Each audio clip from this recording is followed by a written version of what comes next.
মানুষের বুকের দিকে অন্যজন তাকালে নাকি এলেম চলে যায়, এটা সত্য কিনা? ও, কারণ বুকের দিকে তাকাইলে তার এলেম চলে যায়? না ভাই, এরকম যদি হইতো তাহলে হুজুরদের বুকেতে কোনো এলেম থাকতো না। এই মঞ্চে, মিডিয়াতে, টেলিভিশনে যত মানুষের সামনে ওয়াজ করে বুকের জায়গাটা কি পর্দা দিয়ে রাখে? এরকম কোনো কথা নাই ভাই যে বুকের দিকে তাকাইলে এলেম কালাম চলে যায়।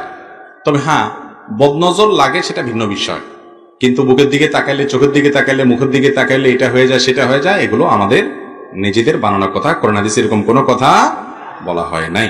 হ্যাঁ, এটা ঠিক, মানুষের সামনে বক্ষ উন্মুক্ত করে রাখা এটা কোনো ভালো জিনিস না, বুক উন্মুক্ত করে রাখা এটা কোনো ভালো জিনিস না, এটা কোনো ভদ্র মানুষের পোশাক নয়। যদিও একজন পুরুষ অন্য পুরুষের বুকের দিকে তাকালে বা উন্মুক্ত বুক থাকলে সেটা সতর যেহেতু না, সতরের আওতা যেহেতু না, অতএব সেটার দিকে তাকালে কোনো গুনাহ হবে না, কিন্তু এটা খুলে রাখা এটা কোনো সুন্দর কাজ না। আল্লাহ রাব্বুল আলামিন আমাদেরকে যে শিষ্টাচার শিখিয়েছেন, নবী করিম সাল্লাল্লাহু আলাইহি ওয়াসাল্লাম যে শিষ্টাচার শিখিয়েছেন, সেটার আলোকে বলা যায় যে বুক উন্মুক্ত করে রাখা, মানুষের সামনে প্রদর্শন করা প্রয়োজনে অপ্রয়োজনে, এটা প্রশংসনীয় বিষয় নয়।